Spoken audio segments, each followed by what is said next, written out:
Bonjour mon général et monsieur le président. Bonjour monsieur le délégué spécial de la commune de Port-Gentil. Je voudrais vous alerter un peu plus sur ce qui arrive à Port-Gentil. Nous sommes une ville en péril grave. Grave veut dire, comme je l'ai déjà dit, nous sommes comme une barque percée de partout sur une mer polluée. Pourquoi je dis cela, une barque ? Nous sommes la première ville qui sera impactée par le réchauffement climatique, la montée des eaux, la subsidence, dont j'expliquerai dans une prochaine vidéo ce que c'est. Une cuve, des cuves en centre-ville, ça c'est pour tout ce qui est intérieur à Port-Gentil. Proche d'écoles, de maternelles, d'un centre névralgique, celui de la SEG, tout cela. Un treillis de pipes qui passe dans toute la ville. Nous sommes une ville en péril. Non seulement nous avons des périls intérieurs, mais des périls extérieurs.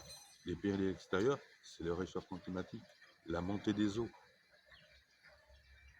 La subsidence, ça veut dire l'affaissement de la ville. Et tôt ou tard, ces deux phénomènes se rencontreront. Quand il y en a un qui monte et l'autre qui descend, tôt ou tard, ils arriveront à se rencontrer. Et ça, mon général, monsieur le président, c'est grave. Et ça, c'est pas pour un futur lointain. Malheureusement, c'est un futur très proche et de plus en plus proche. Et j'ai pas l'impression que l'on prenne la mesure de ce qui va se passer. Et ça, c'est grave. J'ai beau alerter, informer. Je vois que les gens regardent ce que je dis. Mais peu bougent en définitive. Et c'est ça le vrai problème, mon général, monsieur le président. Il faut faire quelque chose pour Port-Gentil. Vous êtes un enfant de Port-Gentil.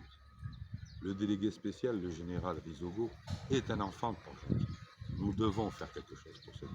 Nous devons décider de ce qu'on va faire de cette vie face à ces problèmes. Déjà, pour moi, le premier problème, ça serait de déplacer cette unité de stockage en centre-ville. Ça, c'est un danger, je vais dire presque imminent. Si vous savez ce qui s'est passé en Guinée à ce sujet, et pourtant c'était en périphérie, c'était pas comme nous en centre-ville, c'est quand même relativement dangereux. Si ces cuves venaient à exploser, dites-vous bien, ça serait des milliers de morts dans cette zone. Des milliers de morts. Inutiles. Les pipes qui traversent Port-Gentil, il serait bien de savoir si certains sont utilisés ou pas.